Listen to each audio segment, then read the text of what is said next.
하나님의 말씀은 마태복음 1장입니다.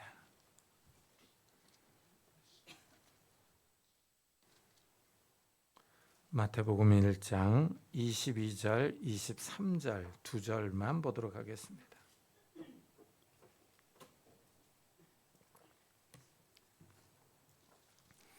마태복음 1장 22절, 23절 우리 두 구절 다 같이 읽겠습니다. 이 모든 일이 된 것은 주께서 선지자로 하신 말씀을 이루려 하심이니 이르시되 보라 처녀가 잉태하여 아들을 낳을 것이요 그의 이름은 임마누엘이라 하리라 하셨으니 이를 번역한즉 하나님이 우리와 함께 계시다 함이라. 아멘. 성가대의 찬양이 있겠습니다.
우리는 지난 주일에 예수님의 이름의 의미에 대해서 생각해 보았습니다. 오늘 말씀에는 예수님의 다른 이름인 임마누엘이 나옵니다. 임마누엘은 하나님이 우리와 함께 계신다 하는 뜻입니다. 이 이름은 이사야 선지자가 예언한 것입니다. 이사야가 살았던 시대에는 아수르가 최강대국입니다. 주변 약소국들은 아수르의 눈치를 봅니다. 아수르를 적대시할 것인가, 아니면 눈치를 보며 비유를 맞출 것인가 하는 것입니다. 유다는 이 아수르의 눈치를 보며 머리를 굽혔습니다. 그러나 이스라엘은 아수르를 반대합니다. 유다와 이스라엘이 아수르를 대하는 태도가 서로 다릅니다. 옆 나라 아람도 아수르를 반대합니다. 이래서 이스라엘과 아람이 유다에게 같이 아수르를 반대하는 정책을 펴자고 압박합니다. 이래서 이스라엘과 아람이 유다를 침입해 왔습니다. 이스라엘과 아람이 유다의 아하스 왕을 제거하고 반아수르 정책을 지지할 사람을 왕으로 세우려고 합니다. 반아수르 정책을 지지하는 다부엘의 아들을 왕으로 추대하려고 합니다. 유대가 위기에 처했습니다. 연합군이 유다를 쳐들어왔으니 유대 나라가 혼란스럽습니다. 한 나라가 쳐들어와도 버거운데 두 나라가 연합해서 공격해 왔습니다. 유다의 아하스 왕과 백성의 마음이 두려워서 떱니다. 아람이 에브라임과 동맹하였다 했으므로 왕의 마음과 그의 백성의 마음이 숲이 바람에 흔들림 같이 흔들렸더라 합니다. 사시나무가 떨듯이 지금 나라가 혼란스럽습니다. 유다 왕과 백성이 두려움에 사로잡혀 있습니다. 그런데 여기서 반전이 일어납니다. 하나님은 그들의 계획이 성공하지 못할 것이다 하고 선언합니다. 유다에 대한 하나님의 계획이 있기 때문입니다. 흥미롭게도 하나님이 유다의 정치와 외교 상황을 보고 계시며 적극적으로 개입하십니다. 하나님은 이스라엘과 아람의 계획이 실패할 것이다 하고 선언합니다. 주 여호와의 말씀이 그 일은 서지 못하며 이루어지지 못하리라 하십니다. 이스라엘과 아람이 유다를 향한 계획이 있습니다. 그러나 하나님도 유다에 대한 계획이 있습니다. 이 인간의 계획과 하나님의 계획이 충돌하고 있습니다. 이스라엘과 아람은 군사력을 앞세워서 유다를 압박합니다. 하나님은 이 세상을 만드시고 멀리 떨어져서 구경만 하는 분이 아닙니다. 이 세상 역사를 사람들에게 맡겨놓고 너희들끼리 잘 살아봐라 하지 않습니다. 팔짱을 끼고 구경하는 것이 아니라 이 역사에 적극적으로 개입을 하십니다. 한 나라의 정치, 군사, 경제적인 면에 개입하셔서 하나님의 뜻을 이루어 가십니다. 하나님이 유다에 대한 계획이 있으셨어요. 하나님은 두 나라의 공격이 성공하지 못할 것이라고 하시며 이스라엘이 망할 것을 예언합니다. 실제 역사에서 이스라엘은 유대보다 먼저 아수르에게 망했습니다.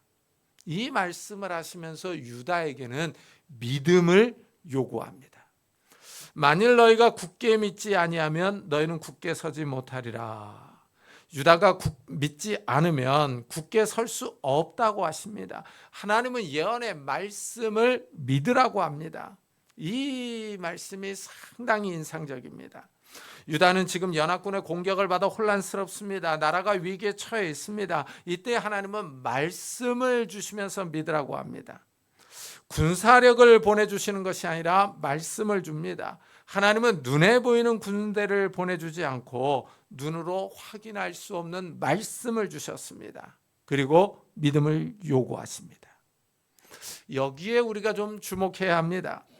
하나님은 구체적인 상황 가운데서 말씀을 믿으라고 합니다. 하지만 사람은 눈으로 확인할 수 있는 것을 필요로 합니다. 이 손으로 만져보고 눈으로 볼 수 있는 것이 사람에게는 중요합니다. 이래야 마음에 확신이 듭니다. 하나님은 많은 군사와 말을 보내주셨다면 눈에 확 들어왔을 것입니다. 그런데 하나님은 말씀을 주시면서 믿으면 굳게 선다. 그러나 믿지 못하면 굳게 서지 못한다 하시며 믿음을 요구합니다. 하나님의 말씀을 믿으라고 하십니다. 말이나 군대를 믿으라고 하는 것이 아닙니다. 군사력과 경제력을 믿으라는 것이 아닙니다. 하나님의 말씀을 믿으라고 하십니다. 이는 곧 살아계신 하나님을 신뢰하라는 겁니다. 하나님의 능력을 의지하라는 겁니다.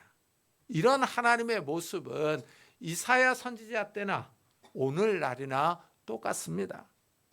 하나님은 2000년대를 살아가는 우리들에게도 말씀을 주시며 믿으라고 합니다.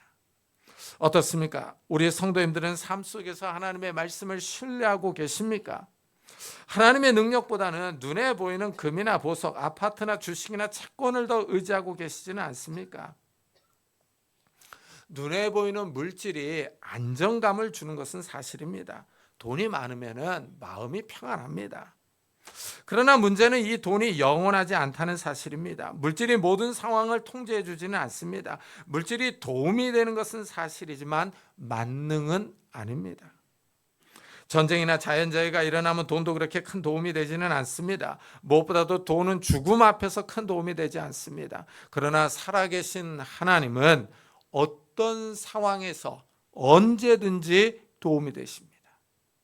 우리가 이 세상에서 재난을 당하거나 병에 걸려서 죽을 수 있습니다. 그러나 죽은 후에 하나님은 우리를 천국으로 인도하십니다. 하나님이 믿는 자들과 함께 하십니다. 이사야 선지자는 이스라엘과 아람 연합군의 침입에 두려워하는 유다의 아하스 왕에게 징조를 구하라 합니다. 그러자 아하스 왕은 구하지 않겠다고 합니다. 여호와를 시험하지 않겠다고 말합니다. 겉으로 보면 여호와를 시험하지 않겠다고 말해서 아하스 왕이 상당히 경건한 것 같습니다. 그러나 하나님께 징조를 구하라는 것은 말씀을 믿으라는 겁니다. 여호와를 신뢰하라고 합니다. 하지만 아하스 왕은 하나님을 신뢰하지 않습니다. 사실 아하스 왕은 뒤로 아수르에게 이미 군사적 도움을 요청했습니다. 역사서를 읽어보면 아하스 왕은 아수르의 디글랏 빌레셋 3세에게 은금을 보내면서 아람과 이스라엘을 공격하도록 요청했습니다. 아하스 왕은 눈에 보이지 않는 여호와를 의지하지 않고 눈에 보이는 아수르의 군사력을 의지했습니다. 아하스는 말씀을 굳게 믿지 않았습니다. 이 유다 아하스 왕이 징조를 구하지 않자 하나님이 친히 징조를 주십니다. 보라, 처녀가 잉태하여 아들을 낳을 것이요 그의 이름을 임마누엘이라 하리라. 하나님은 처녀가 아들을 낳을 것이라고 하십니다. 그리고 구체적인 이름을 임마누엘로 주어줍니다. 이렇게 이 메시아 예언이요, 이 메시아 예언은 유다의 정치 상황이 아주 혼란스러울 때 주어졌습니다. 하나님이 그 혼란스러운 과정 가운데서도 함께 하신다는 겁니다. 하나님이 이 유다의 군사, 정치, 외교가 혼란스러울 때 함께 하실 것을 약속하고 있습니다. 여기서 1차적으로 우리는 아하스 왕 시대의 유다를 의미합니다. 하나님이 유다를 군사적인 위협으로부터 구원할 것을 약속합니다. 이 이스라엘과 아람의 침입으로 유다 나라의 운명이 위태롭습니다. 유다 내부에서도 여러 가지 다양한 의견들이 있습니다. 이스라엘과 아람의 외교 정책을 동조하는 세력이 있습니다. 이런 복잡한 상황에서 임마누엘의 약속이 주어졌어요. 처녀가 낳은 아들이 태어나서 엉긴 젖과 꿀을 먹을 때 아람과 이스라엘이 망할 것을 예언합니다. 이사야서에서는 이 아이가 누구인지 구체적으로 나오지 않습니다. 하지만 이 아이가 태어나서 선과 악을 분별하기 전에 이스라엘과 아람 왕의 땅이 황폐할 것을 말합니다. 유다를 공격한 두 나라가 망한다고 합니다. 하나님이 유다를 이스라엘과 아람의 위협으로부터 지켜주실 것입니다. 그런데 문제는 아수르가 유대를 대하는 태도입니다. 아하스 왕의 요청을 받은 아수르가 아람을 공격해서 유다가 이스라엘과 아람 연합군의 위기에서 벗어났습니다. 그런데 아수르가 유다의 뒤통수를 칩니다. 아하스 왕이 아수르를 의지했지만 아수르는 유다를 박해합니다. 아수르 왕 디글랏 빌레셋이 그에게 이르렀으나 돕지 아니하고 도리어 그를 공격하였더라. 아하스가 여호와의 전과 왕궁과 방백들의 집에서 재물을 가져다가 아수르 왕에게 주었으나 그에게 유익이 없었더라 하고 말합니다. 믿는 도끼의 발등이 찍혔습니다. 아하스 왕이 아수르에게 은금을 갖다 바쳤지만 아수르는 유다를 공격했습니다. 이래서 사람을 믿을 수가 없습니다. 사람이 쉽게 변합니다. 이런 모습은 현대에도 나타납니다. 마치 우크라이나를 보는 것 같습니다. 옛 소련이 해체되면서 우크라이나에 핵무기가 있었습니다. 이 핵무기를 폐기하는 조건으로 미국, 영국, 프랑스, 러시아와 중국으로부터 안전보장을 약속받았습니다. 부다페스트 양해각서를 체결했습니다. 그러나 러시아가 이를 어기고 우크라이나를 침공했습니다. 우크라이나의 안전을 보장했던 양해각서는 휴지에 불과했습니다. 사람들은 이렇게 약속을 뒤집습니다. 사람은 언제 변할지 모릅니다. 아하스 왕이 아수르에게 조공을 바치면서 아수르를 신뢰했습니다. 하지만 오히려 아수르가 유다를 박해합니다. 이 사회는 굳게 믿지 않으면 굳게 서지 못한다고 했습니다. 아하스 왕이 하나님을 온전히 신뢰하지 않자 이런 사태가 벌어집니다. 이사야 선지자는 이런 상황을 이미 예언을 했습니다. 그러므로 주 내가 흉흉하고 창일한 큰 하수 곧 아수르 왕과 그의 모든 위력으로 그들을 뒤덮을 것이라. 그 모든 골짜기에 차고 그 모든 언덕에 넘쳐 흘러 유다에 들어와서 가득하여 목에까지 미치리라. 임마누엘이여 그가 펴는 날개가 내 땅에 가득하리라 합니다. 아수르를 큰 물에 비유합니다. 홍수가 나서 목에까지 미칩니다. 그러나 물에 빠져 죽지는 않습니다. 아수르가 유다를 침입하여 박해합니다. 그러나 완전히 멸하지는 못합니다. 유다의 목에까지 미칩니다. 아수르가 유다의 위협이 되지만 완전히 멸하지 못합니다. 왜냐하면 유다에는 임마누엘의 약속이 있기 때문입니다. 하나님이 유다와 함께 하시기 때문입니다. 사람은 변합니다. 사람의 약속은 믿을 수가 없습니다. 그러나 하나님의 약속은 변함이 없습니다. 하나님은 하신 말씀을 지키십니다.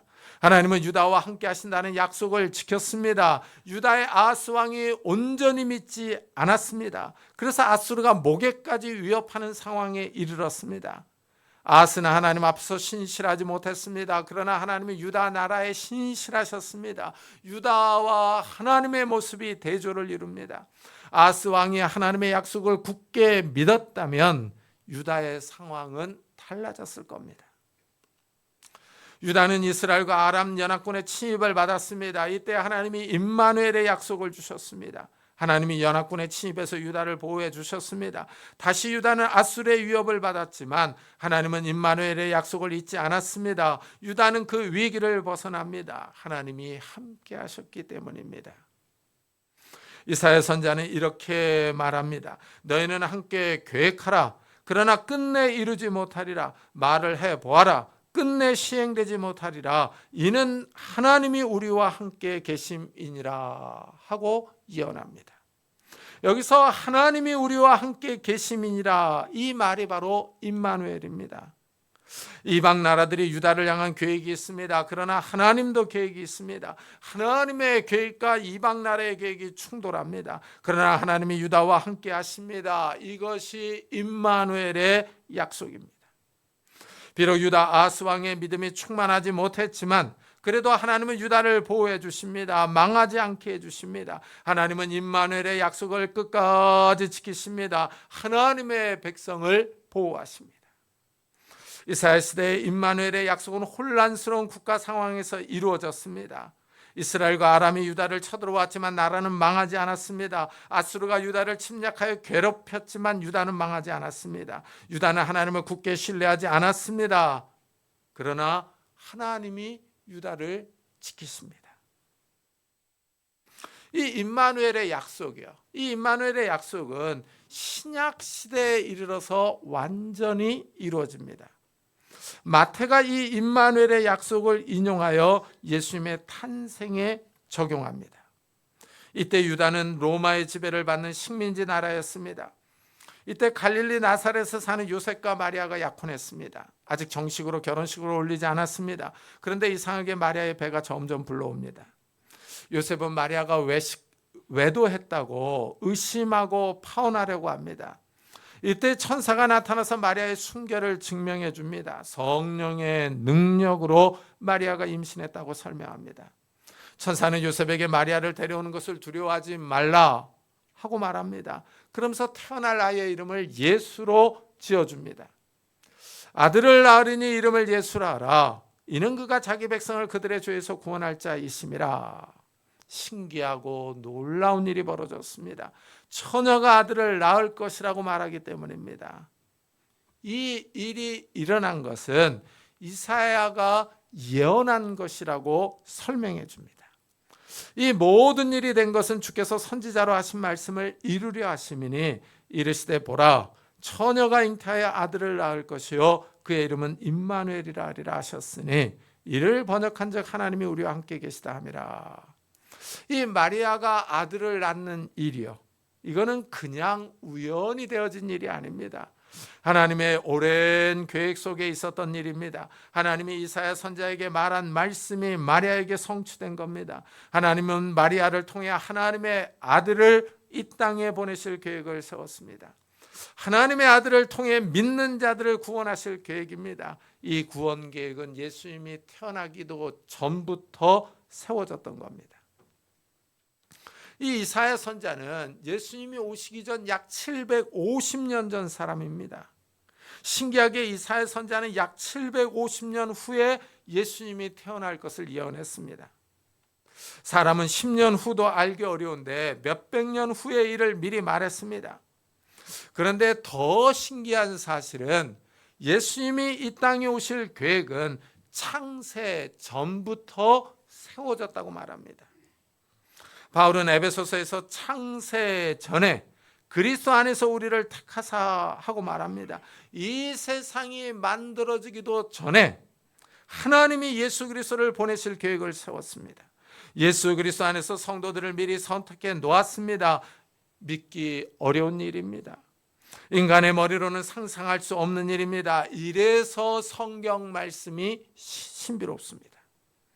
하나님이 믿는 자들을 구원하기 위하여 창세 전부터 계획하고 계셨습니다. 이 사실을 선지자들을 통해서 역사 속에서 말씀하십니다.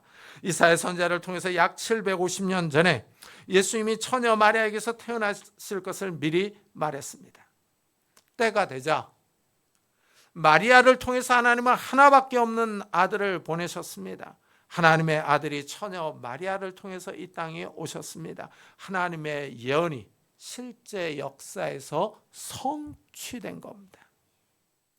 하나님의 아들이 인간의 몸을 입고 이 땅에 오심으로 하나님이 인간과 함께 하셨습니다.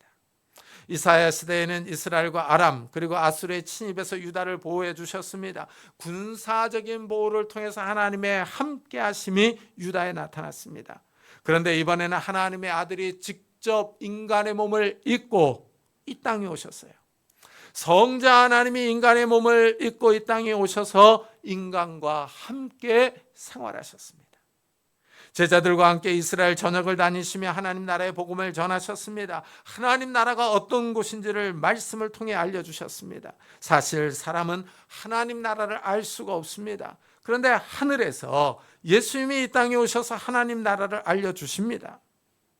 미국에 가보지 않은 사람들은 미국이 어떤 나라인지를 알지 못합니다. 그러나 미국에서 살다가 온 사람들이 말해주면 미국에 대해서 알 수 있습니다. 미국의 문화는 어떤지, 정치와 사회 질서는 어떤지를 말해주면 미국을 더 잘 이해할 수 있습니다. 사진 찍은 것이나 동영상을 보면 미국에 가지 않아도 지형과 사람들 사는 모습을 볼 수 있습니다. 이렇게 미국에서 살다가 온 사람이 말해주면 가보지 못한 사람도 미국에 대해서 알 수 있습니다. 그런데 하나님의 나라는 이 땅에 속한 나라가 아닙니다. 하나님의 나라는 하늘에 있습니다. 이곳이 어떤 나라인지 갔다 온 사람이 없습니다. 그런데 예수님이 바로 하나님의 아들입니다. 그 나라의 주인입니다.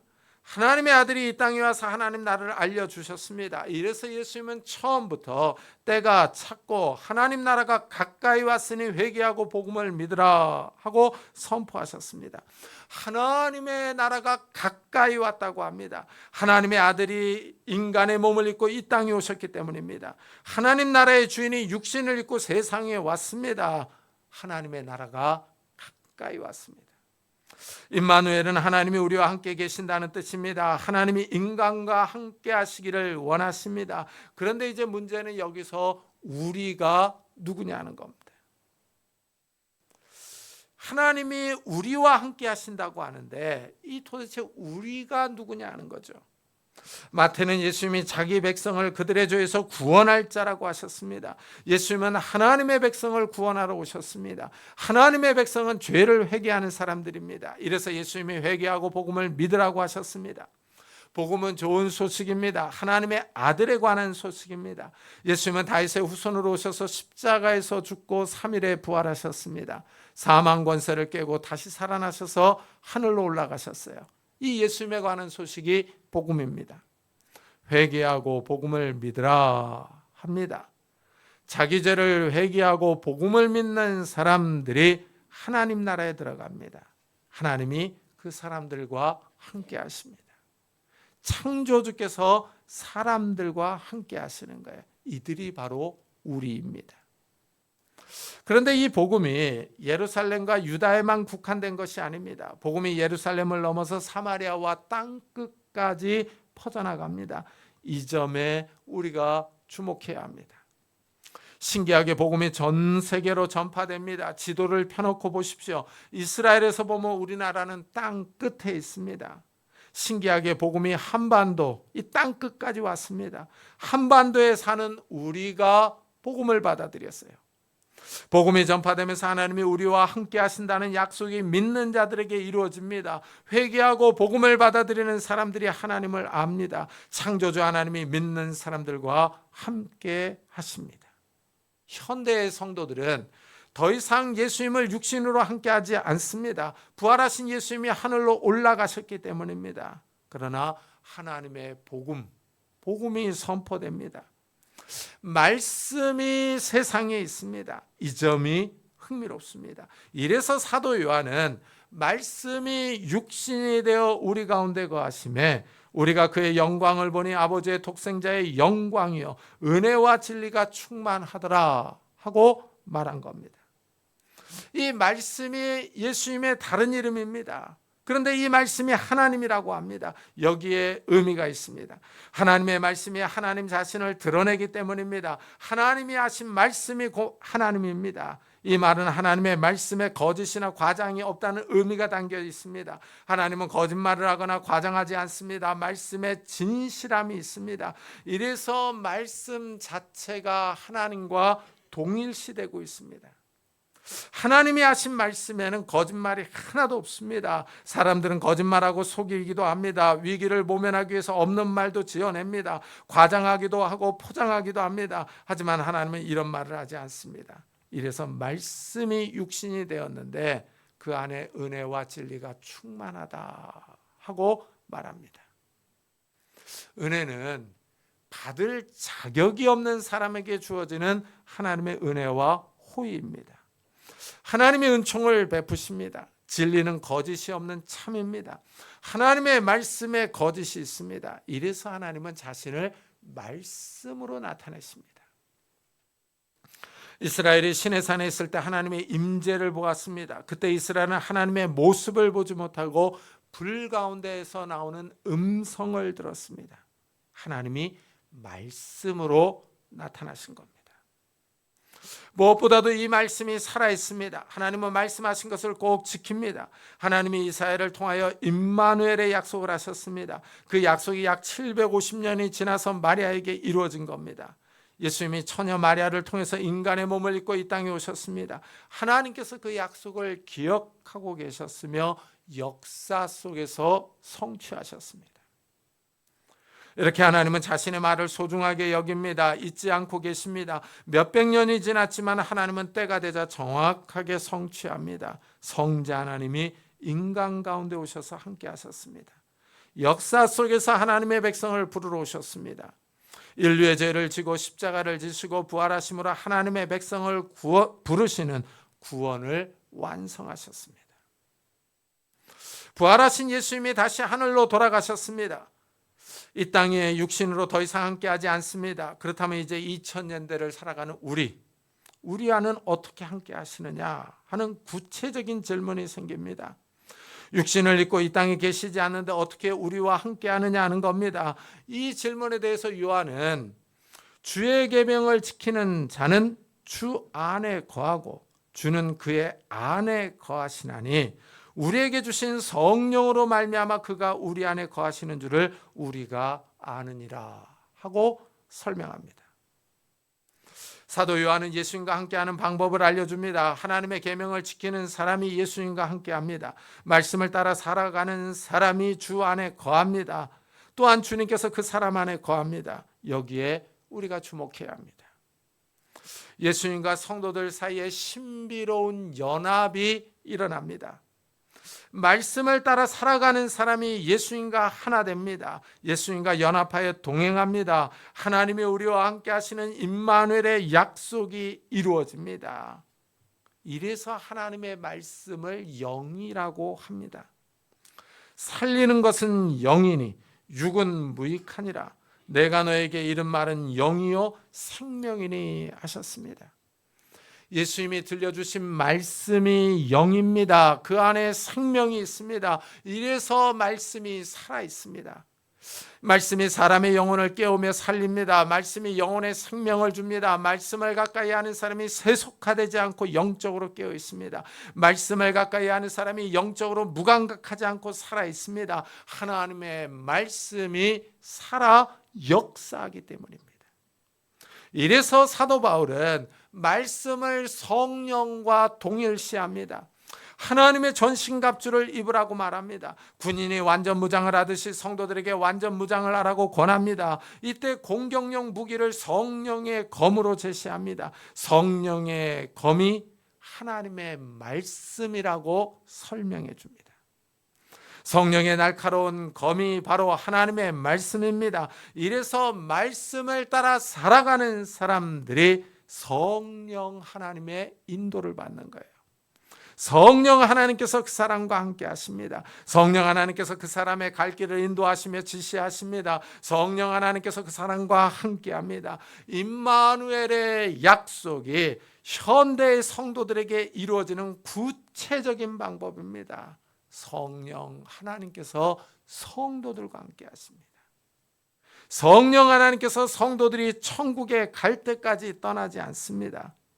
예수 그리스도께서 성령을 통하여 성도들과 함께 하시는 거예요. 이래서 어떤 고난과 어려움이 닥쳐도 성도들은 낙심하지 않고 이겨냅니다. 누가 우리를 그리스도의 사랑에서 끊으리요? 환난이나 공고나 박해나 기근이나 척신이나 위험이나 칼이랴 하고 묻습니다. 이 땅에서 사는 동안 우리를 그리스도의 사랑에서 끊을 세력이 없습니다. 환난, 공고, 박해, 기근, 적신, 위험, 칼은 우리의 생명을 위협하는 세력들입니다. 이 땅의 삶을 위협합니다. 그러나 그리스도의 사랑이 더 강합니다. 이 모든 어려움이 밀려와도 그리스도의 사랑이 우리를 이끕니다. 이 땅에서 아무리 어려운 시험과 환난이 닥쳐와도 성도들이 승리할 수 있는 이유입니다. 성령 하나님께서 우리와 함께 하셔서 그리스도의 사랑을 증거하시기 때문입니다. 임마누엘의 약속이 오늘날에도 살아있습니다. 성령 하나님께서 우리를 세상의 유혹과 시험으로부터 지키시며 인도하십니다. 성령 하나님께서 우리와 함께 하셔서 우리를 충동하시며 깨어있게 하십니다. 우리 영혼을 자극해서 하나님의 말씀에 가까이 가게 하십니다. 말씀을 읽고 묵상하며 말씀대로 살아가게 합니다. 임마누엘의 약속이 오늘날에도 살아있다는 사실을 기억하면서 말씀을 따라 살아가는 성도님들이 되시기를 예수 그리스도의 이름으로 축복합니다. 기도하겠습니다. 우리 한번 들은 말씀을 생각하면서 우리가 말씀을 가까이 하며 하나님을 가까이 하게 해달라고, 정말 성령 하나님께서 우리와 함께 하시며 우리의 삶을 지키시고 보호하신다는 것을 날마다 체험하면서 살아가게 해달라고, 이 어려운 시대에 정말 하나님과 동행할 수 있는 자들이 되게 해달라고 우리 한번 자기 자신을 위해서, 가정을 위해서 같이 기도하도록 하겠습니다. 하나님 아버지 감사를